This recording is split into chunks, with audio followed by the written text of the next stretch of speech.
Hello everybody and welcome to another episode of Box Office Talk. This is the show where I break down what happened at the box office, see if my predictions for the top 5 are correct, then make predictions for next week's top 5. So let's get right on into it. Last week I predicted that number 1 would be Sinners, number 2 would be a Minecraft movie, number 3 would be The King of Kings, number 4 would be The Amateur, and number 5 would be Warfare. And I did it, baby. 5 out of 5 of my predictions right for this weekend. He truly has risen. If you got your predictions right for this weekend, here's your shout out right now. If you didn't, better luck next time. I was really interested to see how this weekend was going to turn out because, yeah, a Minecraft movie really has been, blazing many trails for itself as far as box office success, you know what I mean, holding over very well. But I really wanted a win for Sinners. Luckily, it got a huge win. I was really kind of antsing about it because I was like, man, I really have a lot of faith based off of the word of mouth, from people seeing it early, and it just seems like there's a lot of hype surrounding the marketing for this film. A lot of people are into Ryan Coogler, obviously. So I was really hoping that this wouldn't be like as soon as he does an original film, it goes to shit or something like that.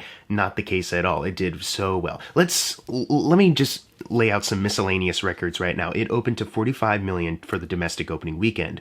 That squeaked by Nope by 1 million. And you might be like, why is that important? Why is Nope important? That's important because as far as I can tell, as far as the decade goes of 2020, Nope was the highest opening weekend for an original film. So not based on any pre-existing source material or even based on a true story. As far as just fresh from a writer's brain, you know what I mean? It was Nope. But now, because Sinners squeaked right on by, Sinners has taken that crown.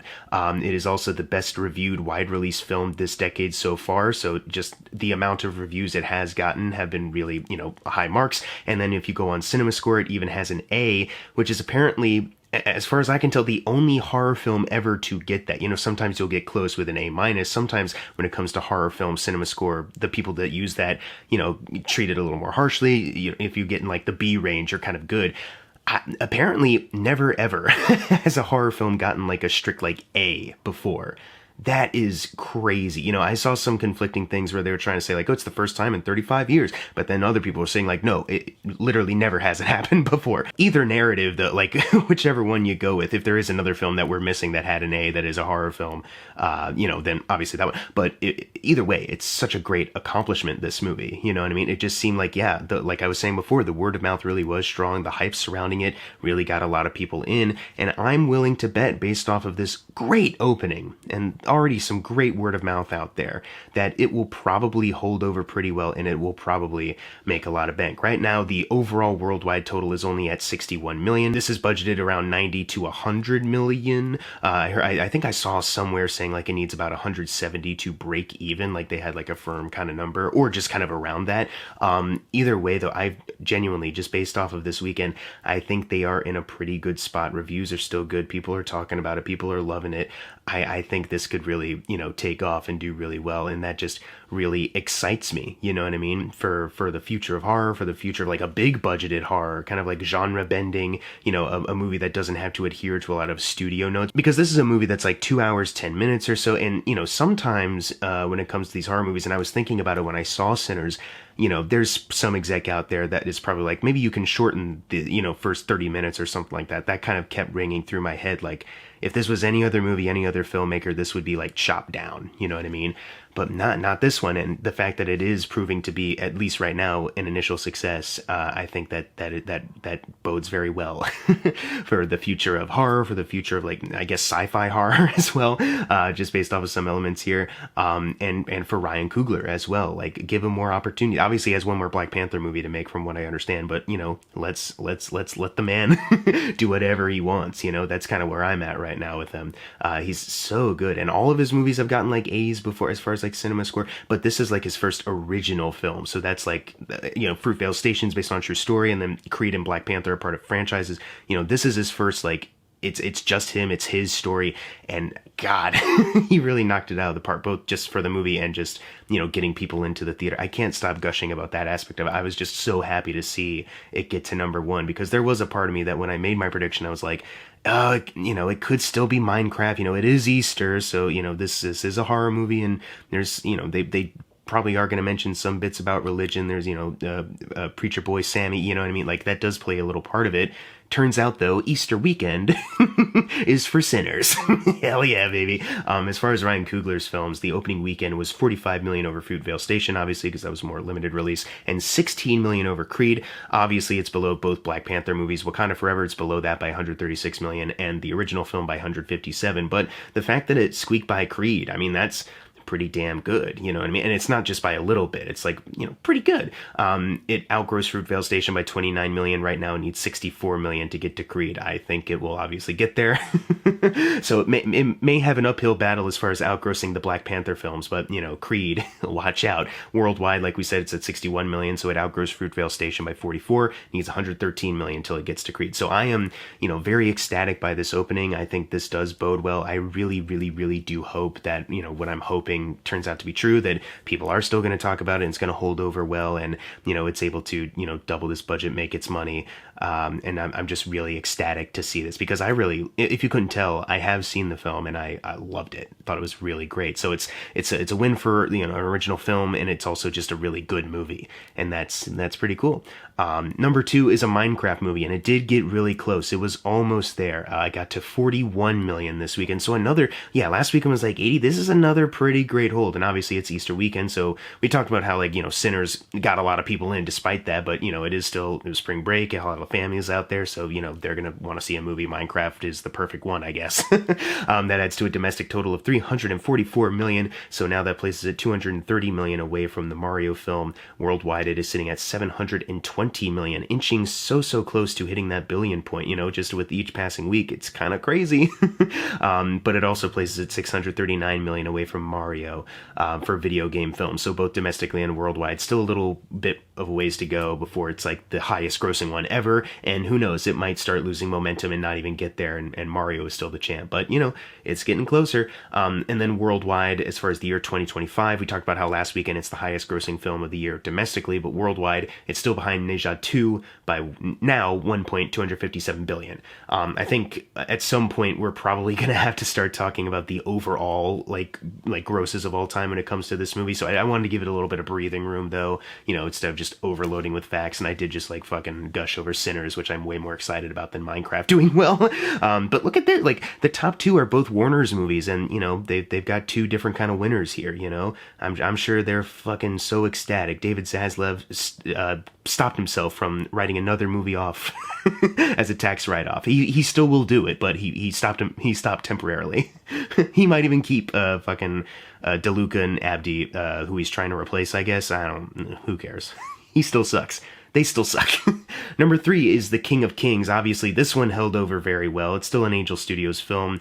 This one is having not the same level of success as Sound of Freedom, at least not right now. But it is like kind of having a similar kind of wave of like, hey, you know, it opened pretty solidly, but now it's held over really well. Obviously, that's just timing because of the release. And I think from what I heard from a friend, like they're still doing like the pay for somebody else's ticket thing that somebody can either redeem or not redeem, but, you know, the seat is still taken, you know what I mean? So they still get money even if no one claims that ticket. They're still doing that also, it seems. So yeah, obviously timing, it's Easter weekend. Now people want to go see this film. It's an alternative to Minecraft. I'm just glad that it didn't, even as much as I, you know, hated Minecraft.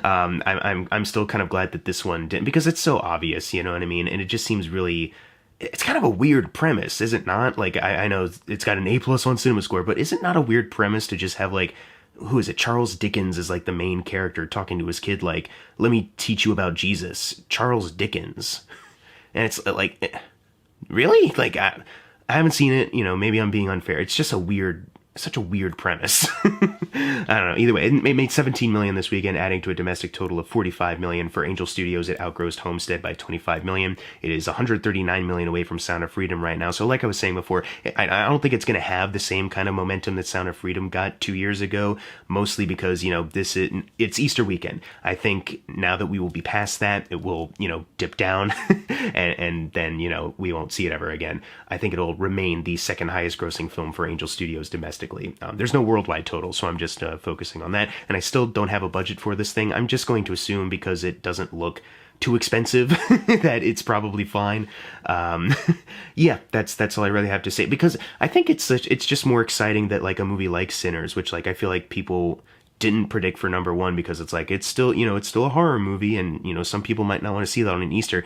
King of Kings might be a better alternative. I'm just glad that something else got there, despite, whatever else is going on in the world, that people still turned out for a movie that has been getting high praise and is genuinely well made, and comes from a place of love, a story that an artist really wanted to tell, instead of just this cynical, well, Easter and God make money, so let's do this weird Charles Dickens thing. Number 4 is The Amateur, making $7.2 million, adding to a domestic total of $27 million, worldwide only at $64 million. So they squeaked by the initial production budget of $60 million. They still have a long ways to go in order to get to a doubling point of 120. Not sure if they have that momentum, even if worldwide they're getting bumped up a little bit. That being said, though, if we can, we always talk about how it's not a set rule that you have to reach a doubling point. It's just a standard for us. This thing that only a few people really understand, but also do they, as far as accounting in Hollywood accounting. But something that I saw recently is that Soderbergh was talking about Black Bag, which we talked about on here. It was a really good movie, 90-minute original film, good A-list stars in there, but it didn't do well, and I forget what it cost. What was it, $40 million, something like that? Somewhere around there. It was a mid-budget movie, but it did not get anywhere near a doubling point for that. But Soderbergh was saying in an interview this is bad for cinema that we've made a movie for adults that people seem to be asking for, and then they still won't go see it. But he had said also, he was talking to, I think, Focus Features, who distribute it, and they said it'll still turn a profit at the end. It was okay. So once again, kind of going back to, sometimes we don't know how much money actually goes into a movie. So if a movie like Black Bag, which we had talked about as far as not doing well, actually might be okay in the end just by a slim bit, maybe The Amateur is fine. Sorry, that was a long-winded explanation to say, who fucking knows, but it still doesn't look great. Number 5 is Warfare, though, making $4.8 million, adding to a domestic total of $17 million. Still no worldwide totals yet to significantly bump this up, but it's about to cross over the initial production budget of $20 million. So if they can get some worldwide totals to bump it up, maybe they can get to 40, or at least close enough where home video sales can save them in the end. Going back to the Black Bag thing, maybe they'll be fine. As far as Alex Garland, it is still behind Ex Machina. Needs $8 million until it outgrosses that. So yeah, I don't know. I don't really have much more to add to this. Honestly, I was I didn't think this would be the one to stump me when recording. I think I've wasted all my energy on fucking Sinners. But yeah, I think what we were talking about kind of last weekend kind of applies. It wasn't marketed as well as some other war films, and it's also, when you see it, I think also it's not a typical war film, even for a modern war film. It's kind of hard to explain without going into a specifics, and then that would just be a review, right? Not a box office video. But I think maybe that word could also get around yeah, it's kind of different, and maybe not something you need to immediately rush out to see. Maybe, I don't know. Number 6, let's just move on. Drop, making $3.3 million, adding to a domestic total of $13 million. So for Christopher Landon, it outgrossed Freaky by $4 million. It needs $15 million now until it gets to Happy Death Day to You. Worldwide, it is sitting at $20.6 million. So for Landon, it outgrossed Scout's Guide by $5 million and Freaky by $2 million. Needs $44 million until it gets to Happy Death Day to You. Kind of a bummer. It seems like it's not really caught on or held over well, where it can't gain a bit more momentum, but it is looking like it will, in the next couple days or so, double its $11 million initial production budget. So that's pretty good. But still, it's kind of I feel like this is the kind of movie that could have really, excelled any other, if they released it some other time. Maybe they just needed a better release strategy. Once again, maybe playing that trailer for literally every single movie that ever came out wasn't the greatest idea in the world. And especially because the trailer, not that it gives away everything, but it does show a good ton of the movie, so maybe that was also a part of it. Either way, it's probably fine. Number 7 is Colorful Stage, the movie, a Miku who can't sing, a movie I haven't heard of, obviously. But when I went to go see a different movie on Friday, when I went to go see Wedding Banquet, in the lobby, there were some people dressed up, and I was oh, yep, this could affect the box office. This could affect the box office video, and it didn't get into the top 10, but this one made $2.76 million worldwide. That adds to a total of 10.4. Don't know what the budget of this thing is, but obviously these things have their fans, and yeah, it's awesome. Number 8 is Pride and Prejudice, the re-release, making $2.70 million, just a couple $100,000 away from Colorful Stage, interestingly enough. Now adding to a domestic total of $41 million worldwide, it is bumped up to $129 million. So there you go. I don't really have much else to add to a Jane Austen re-release, but that's cool. I also haven't seen this. The only exposure I had to Pride and Prejudice was like in high school. We did the play in my junior year. And I thought it was pretty boring. Maybe that changed. It has been a couple years since then. Maybe that's changed. Maybe I just need to see it as a movie. Anyways, let's move on to number 9, which is The Chosen, Last Supper Part 3. I'm surprised this one didn't get bumped up a little bit, just based off of it being Easter. I guess King of Kings is more important. And also, this is a TV show that you can just watch at home. But it made 1.6 mil this weekend, adding to a domestic total of 11.06. It still hasn't outgrossed the run that Part 2 has had. It's sitting behind that one by 1 million. So, I mean, it's looking like it probably will. Especially since Part 2 has dipped out of here and is not making as much, but still, you know, once again, it was like Part 1 of these things really came out strong, and then Part 2 held on a little bit, and then 3 was like, this is nothing, this is a non-event. And finally, closing out the video, number 10, Snow White, probably last time we're going to see this, making 1.1 million, adding to a domestic total of 84 million.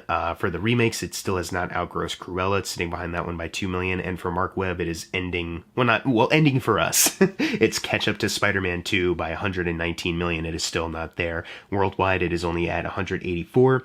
So that places it 41 million away from Cruella, and then still for Mark Webb, not close to The Amazing Spider-Man 2, sitting behind that one by 525 million. So that's the end of the saga of Snow White. Thankfully, they have apparently decided to pause some further developments for their other live-action films. So, Rachel Zegler, thank you for your sacrifice. Anyways, now it's time for the fun part, the predictions for next week's top 5. This might be another crazy one. I just might be riding the high off of Sinners, but I think that number 1 could be Sinners once again. I just think, people are talking about it this weekend. People are loving it. And I just feel like that word of mouth could be strong enough where it holds over pretty solidly. And then number 2, I think, will be The Accountant 2. I think, The Accountant 1, I feel like opened pretty decently back then. It's been 9 years since then. So as far as I feel like I've seen some people try to say it'll make a little bit more than that one. And I'm like, is there really that much hype for it? I know some people did like it out of South by Southwest where it premiered or something like that. But it's I don't know how many people are actually into The Accountant 2. As far as the numbers go, I would predict maybe the same or a little under. I don't know if I'd go over. I could be totally wrong, but especially with how well Sinners has been talked up, I just feel like I gotta go with that, you know what I mean? Number 3, I think, will be a Minecraft movie. Number 4, Until Dawn. I feel like any other weekend, any other release schedule, maybe this one could get to number 1, but it's just kind of Sinners is doing too well. I feel like there's a bit more marketing and promotion around Accountant 2. People know about it, and Minecraft is still doing very well. I just feel like Until Dawn, especially because, the trailer hasn't necessarily won anyone over. For fans of the game, it's not really the game, and you can't really do the game as a movie, but what they've decided to do also is well, why didn't you just make an original film? Why do you have to call it Until Dawn? It seems kind of clunky. At least that's how I feel as a fan of the game. So I feel like it will make some money maybe, but probably not, reach the heights that some of these other films are. And then number 5, I think, will be The King of Kings. But what are your predictions for next week's top 5? Leave them in the comments below. And as always, thank you guys for watching. Make sure to subscribe. I'm Jackson Fulcher. See you guys next time.